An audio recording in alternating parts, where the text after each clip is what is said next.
In this video, I will show you how you can create new group in Snapchat and broadcast or share messages. So let's get started with the video. Here we need to first click this chat icon.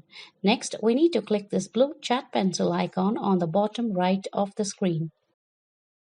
Next, we need to click this new group tab that is visible on the top. And we again click this new group name tab and give a suitable name for the group. Next, to continue creating the group, we need to add at least 2 Snapchat friends into the group. Once we have added at least 2 friends, the Chat with Group or Create Group Chat button will be activated and we can click on it and create the new group.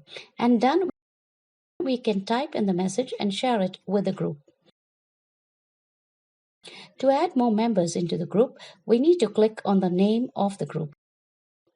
And next we can click this add members button and select friends or type or add their Snapchat ID and add them in the group.